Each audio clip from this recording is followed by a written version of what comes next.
ભેદભરમ. લેખક હરકિશન મહેતા. ચેપ્ટર 15. દેશપાંડેના ઘરમાં બેઠેલા વિવેકે ફરી એકવાર કાંડા ઘડિયાળમાં જોયું. 7:30 વાગી ગયા હતા. એ હજુ કેમ આવ્યા નહીં? ઊભા થઈને બાલ્કનીમાંથી નીચે રસ્તા પર નજર નાખી જોઈ, પણ આવતી જતી કોઈ ટેક્સી એ મકાનના દરવાજા પાસે ઊભી રહેતી ન હતી, ન તો સામેના બસ સ્ટેન્ડ પર થોપતી બસમાંથી ખાખી પોશાકમાં ઉતરતી કોઈ વ્યક્તિ દેખાતી હતી. મોહિની સિન્હાને ત્યાંથી નીકળીને પહેલાં તો સીધો ક્રાફર્ડ માર્કેટની ક્રાઇમ બ્રાન્ચ પર પહોંચેલો. દેશપાંડેની રૂમમાં કોઈ નહોતું, છતાંય રાહ જોતો બેસી રહેલો. કદાચ મોટા સાહેબ સાથે કોઈ મસલતમાં બેઠા હશે. પોતાને ન તો કોઈએ અંદર બેસતો રોક્યો કે ન કાંઈ પૂછપરછ કરી. ત્યારે વિવેકને લાગ્યું, પોલીસ ઉપરીની ઓફિસમાંથી ચોરી કરી જવાનું બહાનું સહેલું છે, પણ પછી હસવું આવી ગયેલું. કદાચ અહીં ચોરી કરવા જેવું કાંઈ હશે જ નહીં. સમય પસાર કરવા માટે માણસ ક્યારેક કેવા બેહુદા તર્ક કરતો હોય છે. અડધા કલાક સુધી દેશપાંડે દેખાયા નહીં, ત્યારે એ ઊંચો નીચો થવા લાગ્યો. આજુબાજુમાં થતી અવરજવરનો પગરવ સાંભળીને તે વારંવાર ટટ્ટાર થઈ જતો. પણ દેશપાંડેના દર્શન દુર્લભ બની ગયા. આજે કદાચ ભેટો નહીં થાય. ત્યાં જ વાદળી કપડાવાળા એક હવાલદારે અંદર દાખલ થઈ પોલીસ ઉપરીના મિત્ર તરીકે પોતાને સલામ ભરીને એક બંધ કવર તેની સામે ધર્યું. દેશપાંડે સાહેબને ખાસ ડ્યુટી પર જવું પડ્યું. જતાં પહેલાં સંદેશાનું આ કવર આપી ગયેલા કે કાલવાળા સંન્યાસી સાહેબ આવે એમને હાથોહાથ આપજે. તેણે હાથોહાથ કવર લીધેલું, પણ ખોલવાને બદલે હવાલદારની સામે એવી રીતે તાકીને જોયું કે પેલાએ ખુલાસો કરવો પડ્યો. સાબ, હું કેન્ટીનમાં ચા નાસ્તો કરવા રોકાયો, તેમાં સંદેશો આપવાનું મોડું થયું, કહીને એ બહાર નીકળ્યો. પછી વિવેકે કવર ખોલ્યું હતું. સંદેશો 4 જ લીટીનો હતો. વિવેક, ટેક્સી ડ્રાઈવર બાબત બપોર સુધીમાં થોડું કામ થયું. ત્યાં મારે એક અર્જન્ટ ડ્યુટી આવી પડી. તમે મારે ઘેર જઈને બેસજો. મને આવતા વહેલું મોડું થાય તો પણ મળ્યા વગર જતા નહીં રહેતા. સદાશિવ. સંદેશાની ચિઠ્ઠી ખિસ્સામાં મૂકી એ વળલી આવ્યો હતો. ગીતાએ દરવાજો ઉઘાડી એને એકલાને જોતાં જ પૂછ્યું, મારો નવરો ક્યાં? તારો નવરો મારી જેમ નવરો થોડો છે, કહીને પેલી ચિઠ્ઠી વાંચી સંભળાવેલી. ગીતા, આજે તારા હાથની નહીં ભાવતી રસોઈ જમવી પડશે. એટલે તે જમવાનું પાકું કરી નાખ્યું બ્રહ્મચારી? ગીતાએ તેની આદત મુજબ છણકો કરેલો. સાલા, એકવાર તારી મોટરમાં લિફ્ટ લીધી તેની આટલી કિંમત ચૂકવવાની? હા ગીતા, તે લિફ્ટ ન લીધી હોત તો મારો દેશપાંડે સાથે ભેટો ન થાત, અને દેશપાંડે મળ્યા ન હોત તો એને પેલી સુરેખા દેવીના લફરામાં સંડોવી ન શકત. એમ જ ને? લફરું નહીં ગીતા. સાલા, પોલીસનો પનારો પડે એવા બધા કામ લફરા જ કહેવાય.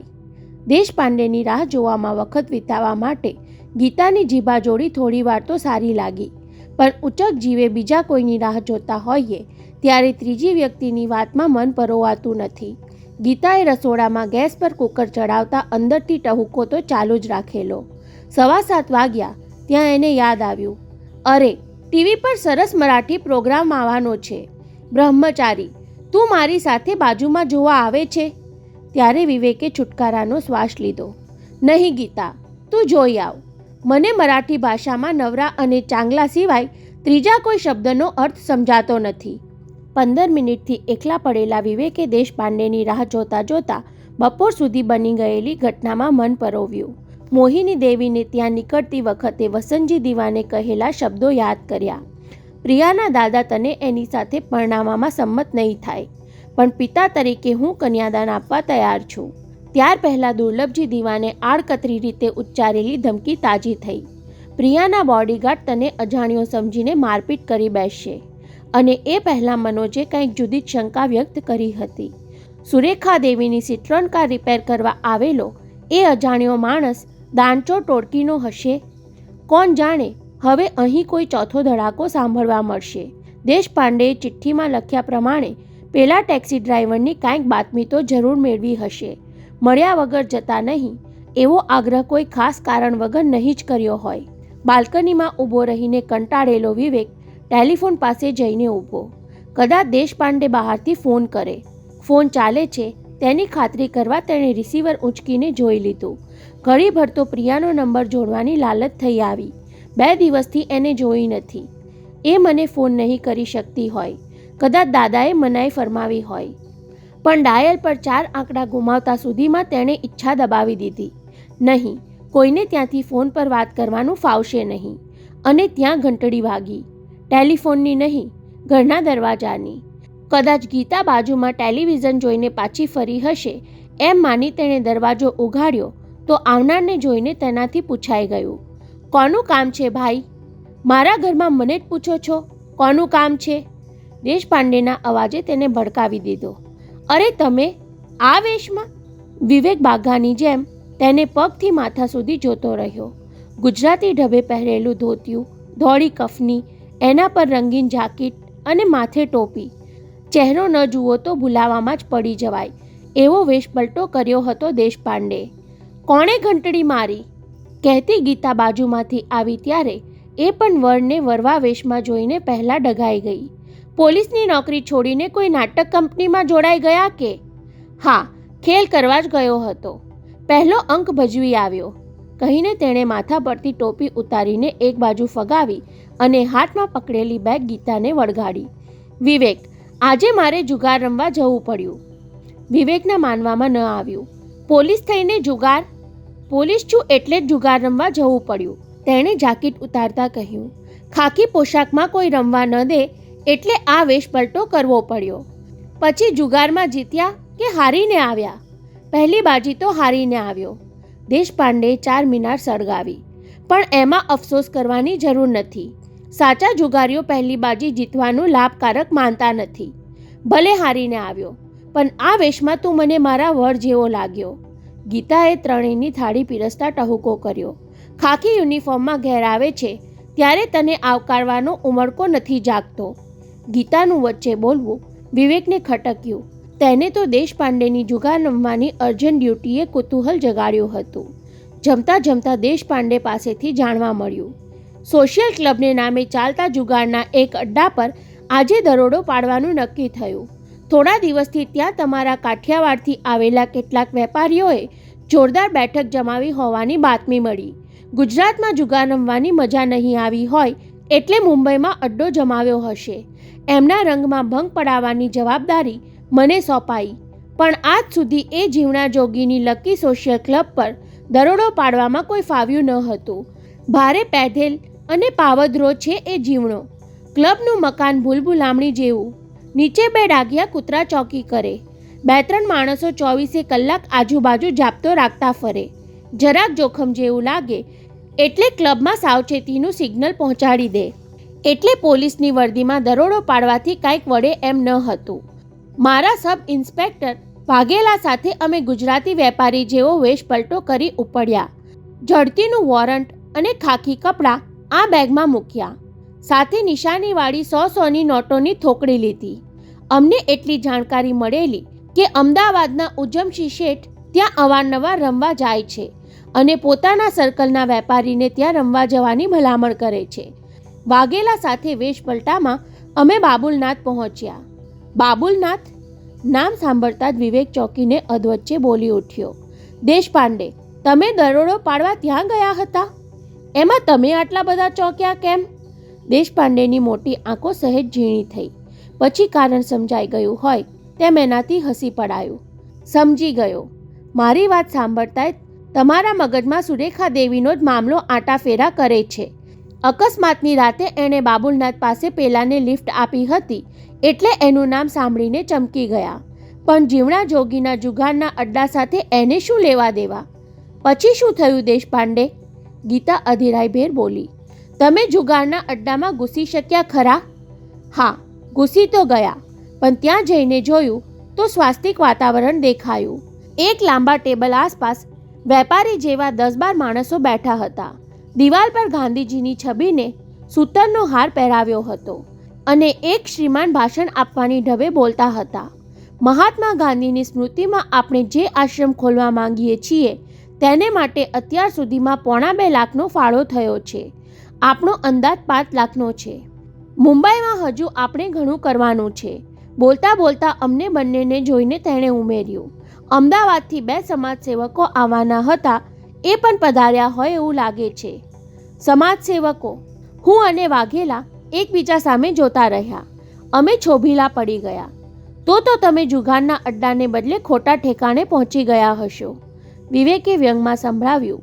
ત્યાં દેશપાંડે હસીને કહ્યું, પહોંચ્યા તો હતા સાચા ઠેકાણે, પણ અમારા પહેલાં અમારા જ ખાતાના કોઈ ફૂટેલા માણસે જીવના જોગીને બાતમી પહોંચાડી દીધી હશે.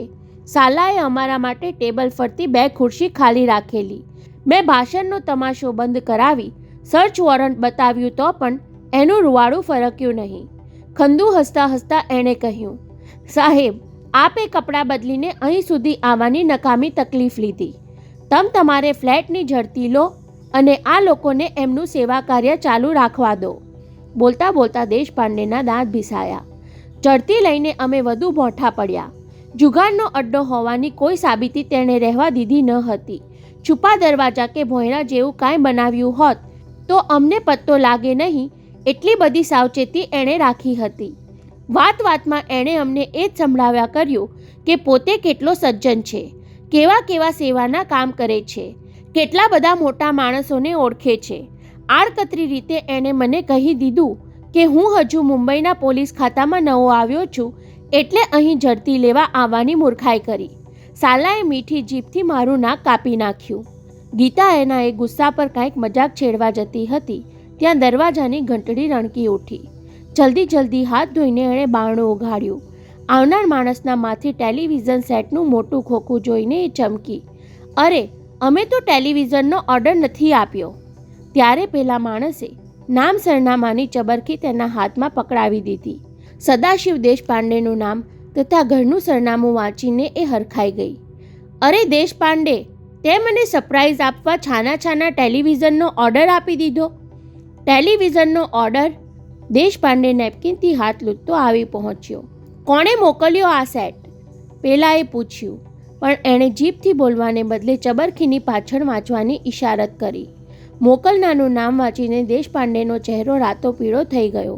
એની આટલી બધી નફ્ફટાઈ! જીવણલાલ જોગીએ મને લાંચ ખવડાવવા ટેલિવિઝન સેટ મોકલી આપ્યો. ગુસ્સામાં એ પેલા મજૂર જેવા માણસ પર હાથ ઉગામવા જતો હતો ત્યાં ગીતાએ એને રોકી પાડ્યો. એમાં આ બિચારાનો શું વાંક? એ તો ચિઠ્ઠીના ચાકર જેવો છે, ઉપરથી પાછો મૂંગો લાગે છે. દેશપાંડે પોતાનો ગુસ્સો ગળી જવાની તૈયારીમાં હતા ત્યાં મૂંગો ટેલિફોન રણકી ઉઠ્યો. ગીતા ફોન લેવા જાય એ પહેલાં દેશપાંડેએ જ રિસીવર ઉંચકી લીધું. હલો, કોણ? આપનો સેવક. અવાજ ઓળખતા દેશપાંડેની મુખ મુદ્રા તંગ બની ગઈ. કોણ? જીવણલાલ જોગી? હા સાહેબ. અવાજ ઓળખવામાં તો પાવદરા લાગો છો. સાંભળતા દેશપાંડે બરાડી ઉઠ્યો. બેવકૂફ, તું મને લાંચ! સાહેબ, આટલો બધો ગુસ્સો આરોગ્ય માટે સારો નહીં. કોઈ વાર કપાળની નસ ફાટી જાય. ઠાવકાઈથી એ બોલતો રહ્યો. દરેક પોલીસ ઉપરી લાંચની લાલચ સામે પહેલાં આમ જ ગુસ્સે થાય છે, પણ છેવટે તો ગુસ્સો પીગળી જતો હોય છે. મને ખબર પડી કે તમારા ઘરમાં ટીવી નથી અને તમારા પત્નીને ટેલિવિઝન જોવાનો જબરો શોખ છે. આજે તમારે મારે ત્યાંથી ખાલી હાથે પાછા ફરવું પડ્યું એ મને બહુ ખટક્યું. એટલે થયું કે મારે તારું કાંઈ જ સાંભળવું નથી જીવણા. આજે ભલે હું ખાલી હાથે તારા જુગારના અડ્ડામાંથી પાછો ફર્યો, પણ એકવાર બાજી જીત્યા વગર જંપીશ નહીં. આટલો બધો આત્મવિશ્વાસ સારો નહીં. પેલો ટાઢે કોટે સંભળાવતો હતો. તમારા જેવા 2-4 ઉત્સાહી પોલીસ ઓફિસરોની હું બદલી કરાવી ચૂક્યો છું. તમારે મુંબઈ છોડવું ન પડે, જોજો. અને એ વધુ બોલે તે પહેલાં ગાળ દઈને દેશપાંડે રિસીવર પછાડીને જોડાણ કાપી નાખ્યું. એનું રૌદ્ર સ્વરૂપ જોઈને ગીતા સ્તબ્ધ બની ગઈ. વિવેક ડઘાઈ ગયો અને ટેલિવિઝન ઉંચકીને આવેલો પેલો મૂંગો પલકવારમાં અદૃશ્ય થઈ ગયો. ક્રોધથી કાપતા દેશપાંડેને થોડી વારે એની ગેરહાજરીનો ખ્યાલ આવ્યો. મારે એને જવા નહોતો દેવો જોઈતો. બબડતો એ બાલ્કની તરફ ધસી ગયો. એ મૂંગા પાસે હું કબૂલાત કરાવીને જીવણા જોગીને હું લાંચ આપવાના આરોપસર જેલમાં બેસાડી શકત. મૂંગા પાસે કબૂલાત ક્યાંથી કરાવત દેશપાંડે? ગીતાએ કહ્યું તો ખરું, પણ દેશપાંડેનું ધ્યાન મકાનના દરવાજામાંથી બહાર નીકળતી ટેક્સી પર ચોંટ્યું હતું. પાછલી સીટમાં ટેલિવિઝનનું બોક્સ અને આગળ પેલા મૂંગાને બેસાડી ટેક્સી ડ્રાઈવર ઉતાવળે છટકી રહ્યો હતો. આદત મુજબ દેશપાંડેએ ટેક્સીની નંબર પ્લેટ વાંચી. BMR 3538. ટેક્સી દેખાતી બંધ થયા પછી પણ તેની આંખો સામે નંબરના 4 આંકડા કુદાકૂદ કરતા રહ્યા. મગજમાં ખળભળાટ શરૂ થયો. ચહેરા પર ભાવપલટો આવવા લાગ્યો. શિકાર છટકી ગયો ને દેશપાંડે? વિવેકે અફસોસ વ્યક્ત કરતા પૂછ્યું. ત્યારે ઝાટકા સાથે તેણે પીઠ ફેરવી. તેનો બદલાઈ ગયેલો ચહેરો જોઈને વિવેક સાથે ગીતા પણ અચંબામાં પડી. નહીં મિસ્ટર વિવેક સંન્યાસી, શિકાર તો સામે ચાલીને આવ્યો. એના અવાજમાં જુસ્સો રણક્યો. Taxi number BMR 3538. છતાં વિવેકને કાંઈ સમજાયું નહીં. ત્યારે નજીક આવીને દેશપાંડે તેના ખભા પર હાથ મૂક્યો. જીમણા જોગીએ જે ટેક્સીમાં ટેલિવિઝન સેટ મોકલ્યો હતો એના આ નંબર સાંભળીને તમને કાંઈ જ ના થયું? આ નંબર જાણીતો હોય એવું લાગે છે ખરું, પણ અરે મારા સાહેબ, આ એ જ ટેક્સી છે જેના ડ્રાઈવરે સુરેખા દેવીને કચડી નાખના ટ્રકનો પીછો કર્યો હતો. સાંભળતા જ વિવેક ખુરશીમાંથી ઊભો થઈ ગયો. સુરેખા દેવીના અકસ્માત સાથે અત્યારની ઘટના આમ અણધારી રીતે સંકળાઈ જાય એ ઘડીભર તો એના માનવામાં આવ્યું નહીં. વિવેક આજ બપોરે જ વાઘેલા આ ટેક્સીની પૂછપરછ કરી આવ્યા હતા. અકસ્માત વખતે 3538ની માલિકી એક સરદારજીની હતી. ધનરાજ કમિશનથી રાત્રે ટેક્સી ચલાવવા લઈ જતો. અકસ્માતની રાતે ટ્રકનો પીછો કરવા બદલ તેને 9000નું ઇનામ મળ્યું. તેમાં પોતાના 5000 ઉમેરીને સરદારજી પાસેથી તેણે ટેક્સી ખરીદી લીધી. RTOના દફતરમાં ધનરાજનું માહિમનું સરનામું છે. પણ દેશપાંડે અત્યારે ટેલિવિઝન સેટ લઈને અહીં આવ્યો એથી આપણને કોઈ વિશેષ માહિતી મળતી નથી. કડી મેળવો તો હમણાં જ બધું બંધ બેસી જશે. દેશપાંડેએ ચપટી વગાડી. જીમણા જોગીએ ટીવી સેટ એ જ ટેક્સીમાં મોકલ્યો તેનો અર્થ એમ થઈ શકે કે આ ટેક્સી સાથે તેને લાગે વળગે છે. બીજો અર્થ એ થાય કે ટેક્સીના માલિક બનેલા ધનરાજ ડ્રાઈવર સાથે એને સંબંધ હોવો જોઈએ. અને ત્રીજું તમારું બાબુલનાથ. બોલતા બોલતા પોલીસ ઉપરીની આંખો ચમકી ઉઠી. બાબુલનાથ પાસે જીવણા જોગીનો જુગારનો અડ્ડો અને બાબુલનાથ પાસેથી જ સુરેખા દેવીએ એક વિદેશી માણસને લિફ્ટ આપી હતી. આ બંને વાતને સાંકળી લેતી કડી મળી જાય તો? તેણે વાક્ય અધૂરું રાખ્યું. પણ વિવેક માટે આટલું પૂરતું હતું. દેશપાંડેની તર્ક શક્તિ પર હવે તેને પૂરો વિશ્વાસ બેસી ગયો હતો. તેણે સાચું જ કહ્યું હતું. કાલની કોને ખબર? તો હવે ઉત્તેજનાની ઝણઝણાટી અનુભવતા વિવેકે પૂછી નાખ્યું. આપણે શું કરવાનું છે? ફરી બાબુલનાથ પહોંચી જવાનું કહીને તેણે વેશ પલટા માટે પહેરેલી કફની ઝટપટ ઉતારવા માંડી. હવે મારે પોલીસના પોશાકનો પરચો બતાવવો પડશે. તમારે મારી સાથે આવવું પડશે. ક્યાં? જીવણલાલના જુગારના અડ્ડામાં? એ બધું હું રસ્તામાં સમજાવું છું, કહેતા તેણે ખાખી પેન્ટ ચડાવ્યું. આપણે મોટરસાઇકલ પર જ જશું. તમારી સિટ્રોન કાર એમની નજરે ચડવા નથી દેવી. ત્યાં ગીતાએ ટહુકો કર્યો. દેશપાંડે મોટરસાઇકલ પર 3 જણા પણ જઈ શકીએ ને? સોરી ગીતા, કાલની રાતની જેમ આ ડ્રાઈવનો પ્રોગ્રામ નથી. દેશપાંડેએ માથા પર દાંતીઓ ફેરવતા કહ્યું. આ વિવેકે મને સુરેખા દેવીના કેસમાં સંડોવ્યો છે, તો હવે હું એને જીવણા જોગીના અડ્ડામાં સંડોવી દેવા માંગુ છું.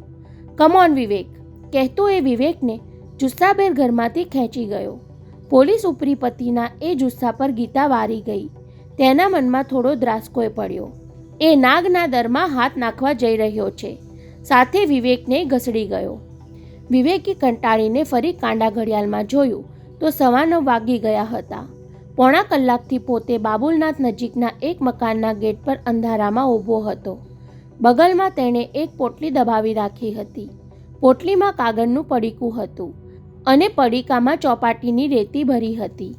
દેશપાંડેની મોટરસાઇકલ પછવાડે બેસીને ચોપાટી પહોંચ્યા ત્યાં સુધી બેમાંથી કોઈ કાંઈ બોલ્યું ન હતું.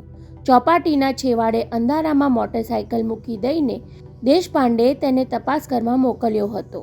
ડાબા હાથ પર બાબુલનાથ મંદિરનું પ્રવેશદ્વાર છે અને તેની સામેના મકાનની પેલી બાજુના કમ્પાઉન્ડમાં જરા નજર રાખીને પાછા આવો.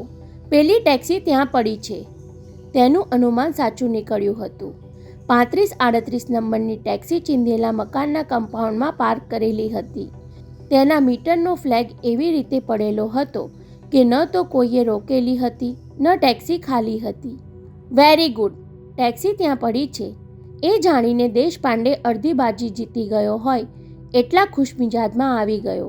મારી ધારણા સાચી નીકળશે એના આધારે મેં તમારી કામગીરી તૈયાર જ રાખી છે. લ્યો પોટલી. પોટલી? બંને હાથમાં નાની છતાં વજનદાર પોટલી ઉંચકીને વિવેકે પૂછ્યું. આમાં શું છે? ખજાનો. બોલતા બોલતા પોલીસ ઉપરીથી હસી પડાયું હતું. એમાં ભરી છે તો ચોપાટીની રેતી, પણ મારી યોજના મુજબ અંદર બીજું કાંઈ છે. હું તમને સમજાવું. દેશપાંડેની યોજના સાંભળીને તેના ઝડપથી ચાલતા દિમાગ માટે વિવેકને માન વધી ગયેલું. પણ ધારો કે એ ટેક્સી બહાર ન નીકળે તો દેશપાંડે પહેલીવાર અકળાયેલા અવાજે બોલેલા. તમે જો અને તો કરશો તો આપણે આગળ જ નહીં વધી શકીએ વિવેક. મનમાં સંકલ્પ કરો કે એ ટેક્સી બહાર નીકળવાની છે અને તમારે એમાં બેસવાનું જ છે. દેશપાંડેની શિખામણ મુજબ પોણો કલાક સુધી મનમાં એ સંકલ્પ ઘૂંટતો અને બગલમાં પોટલી ઉંચકતો ઊભો તો હતો, પણ સામેના મકાનમાં પાર્ક કરેલી ટેક્સી હલવાનું નામ લેતી ન હતી અને અંદર ડ્રાઈવર પણ બેઠો ન હતો. 9:30 પછી રાહ જોવાનું છોડીને ખૂણે અંધારામાં છુપાઈને ઊભેલા દેશપાંડે પાસે પહોંચી જવાનું તેણે વિચારી લીધું. મનમાં થોડી ખીજ ચડી. હું ઇન્સ્યોરન્સ એજન્ટ આ રવાડે વળી ક્યાં ચડ્યો? સિટ્રોન કારમાં એક પ્રેત જોયું, તેનો ધક્કો મને ક્યાંનો ક્યાં લઈ જશે. અને ટેક્સી પછવાડેની બુઝાયેલી નાની બત્તીઓ ઝગમગી ઉઠી. વિવેકની આંખોમાં ઝબકારો થયો. ઊંધી ચાલતી ટેક્સી કમ્પાઉન્ડમાંથી બહાર નીકળી એટલી વારમાં પોતે અડધી સડક ઓળંગી નાખી. ડ્રાઈવરે હજુ મીટરનું ફ્લેગ ઊભું જ રહેવા દીધું હતું એટલે પોતાને લેવાનો ઇનકાર કરી શકે તેમ હતો. પણ વિવેકે દેશપાંડેનો ગુરુમંત્ર યાદ કર્યો. સંકલ્પ કરો તો ધાર્યું થવાનું જ. ટેક્સી લગોલગ પહોંચી જઈને પેલો ના પાડે તે પહેલાં જ કહી દીધું. મારે અર્જન્ટ કોલાબા પહોંચવાનું છે. મીટર કરતાં ડબલ ભાડું આપીશ. છતાં ડ્રાઈવરે બહુ રસ નહીં દેખાડ્યો એટલે વિવેકે બુશકોટના ખિસ્સામાંથી 10ની નોટ ખેંચીને આગળની સીટ પર ફેંકી. બહુ અર્જન્ટ પહોંચવાનું છે, પણ હું તો ફ્લોરા ફાઉન્ટેન સુધી જ જાઉં છું. કાંઈ વાંધો નહીં, મને ત્યાં ઉતારી દેજે. કહીને તે પાછલી સીટનો દરવાજો ખોલવા જતો હતો ત્યાં ડ્રાઈવરે વાંધો લીધો. સાહેબ, મારાથી મીટર ફ્લેગ પાડી શકાય તેમ નથી, એટલે તમારે આગળ જ બેસવું પડશે. પાછળ કે આગળ એમાં મારે શું ફેર પડવાનો? કહીને પેલો વિચાર બદલી નાખે ત્યાર પહેલાં તો આગળનો દરવાજો ઉઘાડી વિવેક તેની બાજુમાં ગોઠવાઈ ગયો. 10 મિનિટથી ટેક્સી શોધું છું, આ બાજુ કોઈ ફરકતી જ નથી. એનું કહેવું સાચું માની લઈ ડ્રાઈવરે ટેક્સી સ્ટાર્ટ કરી. 9 વાગ્યે ફિલ્મનો શો છૂટે એટલે ટેક્સીઓ થિયેટર આસપાસ વધારે હોય છે. દૂરથી વિવેકને ટેક્સીમાં બેસતો જોઈને દેશપાંડે અંધારામાંથી સરકી મોટરસાઇકલ પર સવાર થઈ ગયો. ગામદેવીના 4 રસ્તા પર ટેક્સી પહોંચે ત્યાં સુધીમાં પૂરપાટ ધસી આવતી મોટરસાઇકલે તેને આગળ વધતી રોકી પાડી. ટેક્સી બાજુમાં લઈ લે, તારું ડ્રાઇવિંગ લાયસન્સ દેખાડ. પોલીસ ઉપરીના રૂઆબનો પ્રત્યાઘાત ડ્રાઈવર પર ખાસ પડ્યો હોય એવું વિવેકને લાગ્યું નહીં. એણે તો પોતાના પેસેન્જરની દયા ખાધી. સાહેબ, તમારે અર્જન્ટ પહોંચવાનું હતું, તેમાં વિના કારણ રૂકાવટ આવી પડી. આજકાલ પોલીસને દરેક ટેક્સી ડ્રાઈવર ભાગેડુ બિલ્લા જેવો દેખાય છે. દેશપાંડે ટેક્સી ડ્રાઈવરનું લાયસન્સ ચકાસીને પાછું આપી દીધું. આ પેસેન્જર કોણ છે? કહેતો એ વિવેકની તરફ પહોંચી ગયો. મિસ્ટર, તમે ટેક્સીવાળા છો? ઇન્સ્પેક્ટર, મને એવી પૂછપરછ કરવાનું કોઈ કારણ? વિવેકે બનાવટી અણગમા સાથે કહ્યું. તમે એક નાગરિકને વિના કારણ પજવી ન શકો. પોલીસને કાયદો શીખવો છો, કહેતા દેશપાંડે ટેક્સીનું બારણું ઉઘાડી નાખ્યું. મિસ્ટર, નીચે ઉતરો, મારે તમારી તલાશી લેવી છે. અને ન ઉતરું તો? વિવેકે ઘુરકીને પૂછ્યું. તમે શું કરી લેશો? કાંઈ જ નહીં કરું.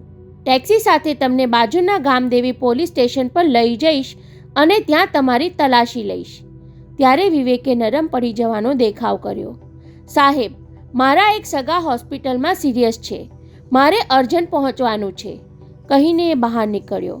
તમારી સાથે દલીલ કરીને સમય બગાડવાનું મને પાલવે તેમ નથી. લો, તલાશી લઈ લો. ત્યારે દેશપાંડે તેના ખભાથી ઘોંટણ સુધી બંને હાથ ફેરવીને ચકાસણી કરવા માંડી. કાંઈ જ મળ્યું નહીં એટલે, સાહેબ, તમારી શંકાનું સમાધાન થઈ ગયું ને? કહેતો વિવેક ટેક્સીમાં બેસવા જતો હતો, પણ દેશપાંડેની ચકોર નજરે સીટ પર પડેલી પોટલી પકડી પાડી. મિસ્ટર, આમાં શું છે? કહીને તેણે પોટલી પર ઝપાટ મારી. સાહેબ, એમાં વિવેકે ગલ્લા તલ્લા શરૂ કર્યા એટલે દેશપાંડેની આંખો ચમકી ઉઠી. પોટલી નાક પાસે લઈ જઈને સૂંઘવાની સાથે જ તેણે વિવેકનું કાંડું પકડી લીધું.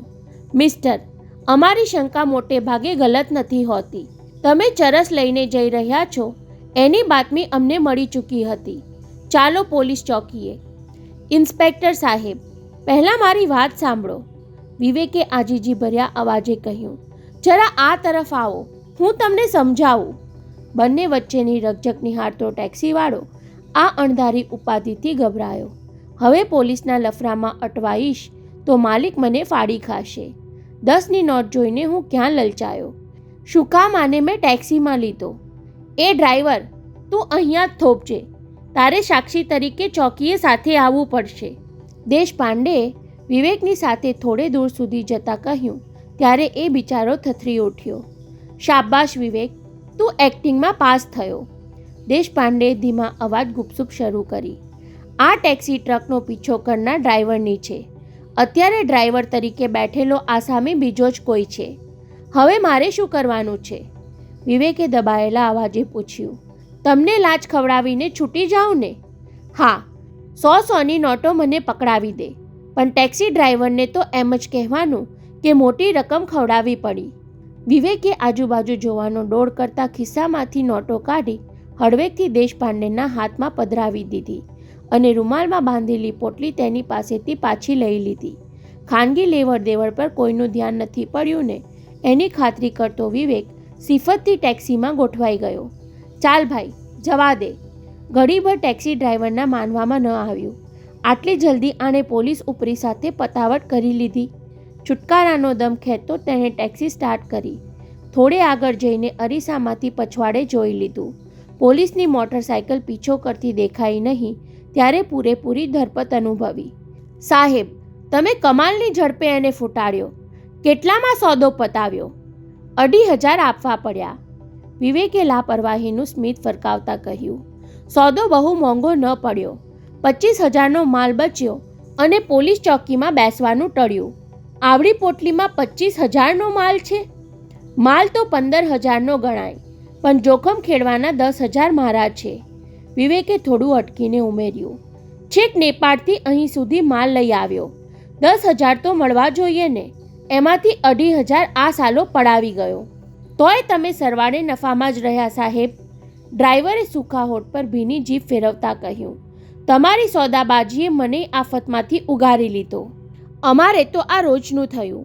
વિવેકે રીઢા દાણચોળની ઢબે કહ્યું. લાખોની હેરાફેરી થાય તેમાં ક્યારેક 2-4 ટુકડા કૂદતાઓને નાખવા પડે. એમ માનીશ કે એક બાજીમાં 2,500 હારી ગયો. અને ટેક્સી ડ્રાઈવરની ગરદને ઝાટકું અનુભવ્યો. સાહેબ, તમે કઈ બાજીની વાત કરો છો? 3 પત્તી. દેશપાંડે પાસેથી સાંભળેલો શબ્દ વિવેકે હળવેકથી સરકાવ્યો ત્યારે ટેક્સી ડ્રાઈવરે બાજી ખોલી નાખી. સાહેબ, 3 પત્તીનો શોખ હોય તો એક હાઈ ક્લાસ ઠેકાણું દેખાડું. પણ વિવેકે અધીરાઈ દાબી રાખવી પડી. ઠેકાણું હાઈ ક્લાસ હોય એટલું બસ નથી. રમત પણ ઊંચી હોવી જોઈએ. 10-20 હજારની હારજીત વગર 3 પત્તીમાં લિજ્જત શું આવે? અરે સાહેબ, તમારા જેવા જીગરી ખિલાડીઓ આવે છે, કહીને પેલાએ જીભ કચરી. પાછા શોખીન પણ એવા જ. અત્યારે હું એમના માટે જ વિલાયતી વિસ્કી લેવા ફાઉન્ટન જતો હતો. ત્યાં જ ફ્લોરા ફાઉન્ટન દેખાયું. વિવેકને હજુ થોડું પૂછવા કહેવાનું બાકી રહી જતું હતું. તેણે ઠાવકાઈ બતાવી. યાર, અહીં સુધી પહોંચાડ્યો છે તો કોલાબા ક્યાં દૂર છે? મારે આટલા ખાતર બીજી ટેક્સી પકડવી પડશે. અરે હોય સાહેબ, તમારી પાસે જોખમ છે. ન કહ્યું હોત તોય કોલાબા સુધી પહોંચાડવાનો જ હતો. વિવેક ડ્રાઈવરની ગરજ સમજી ગયો. તેણે 10ની બીજી એક નોટ તેને પકડાવી દીધી. તારા જેવા સમજુ માણસની મારે અવારનવાર જરૂર પડશે. અરે સાહેબ, મારા માલિકની ક્લબમાં રમવા આવો પછી આ ટેક્સી તમારી જ સમજો ને. ત્યારે વિવેકે નમતું જોખી દીધું. કઈ ક્લબમાં? Lucky social club. તમે ટેક્સી પકડી ત્યાં જ આવેલી છે. અમારા માલિક પોલીસમાં જબરી વગ ધરાવે છે. બોલો, કાલે આવો છો? તો જઈને માલિકને જાણ કરું. કાલે? વિવેક મૂંઝાયો. દેશપાંડે સાથે મસલત કર્યા વગર આગળ વધવાનું ન હતું. તેણે બહાનું ઉપજાવી કાઢ્યું. ગુરુ શુક્ર તો હું પૂના જાઉં છું. ત્યાં પણ મારા આ માલના ગ્રાહક છે. તો શનિ રવિ રાખો. ડ્રાઈવરે પાકું કરી લેવાની અધીરાઈથી કહ્યું. 1-2 દિવસ તો જોરદાર મહેફિલ જામે છે. ઠીક છે, શનિવારે રાત્રે આવીશ. વિવેકે બહુ ઉત્સાહ ન દેખાઈ જાય એમ દબાયેલા અવાજે કહ્યું.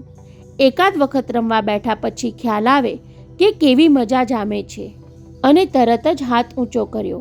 ટેક્સી અહીં રોકી દે, મારું ઠેકાણું આવી ગયું. ડ્રાઈવરે બ્રેક મારી પણ વિવેક બારણું ઉઘાડીને ઉતરે એ પહેલાં પૂછી લીધું. તો શનિવારે આવો છો ને? કેટલા વાગ્યે? 7-8 વાગ્યે આવી જઈશ. બહુ સરસ. હું 7 વાગ્યાથી બાબુલનાથ સામે આપની રાહ જોતો ઊભો છું. માલિકને કહી દઈશ કે ખાસ મહેમાન આવવાના છે. ભલે. સંમતિનું સ્મિત ફરકાવતો વિવેક ઝડપથી સરકી ગયો. અંધારી ગલીમાં પાછું ફરીને જોયા વગર આગળ વધી ગયા પછી તેણે ડોક ફેરવીને જોયું તો ટેક્સી રવાના થઈ ચૂકી હતી. તેણે નિરાંતનો શ્વાસ લીધો. હાશ, છુટકારો થયો. કામ પાર પડ્યું. પણ હજુ તો આ શરૂઆત છે. જુગારનો પાઠ ભજવવાનું ભારે પડી જશે. અને હાથ ઊંચો કરીને બાજુમાંથી પસાર થતી ટેક્સી રોકી. વરલી તરફ લઈ લે.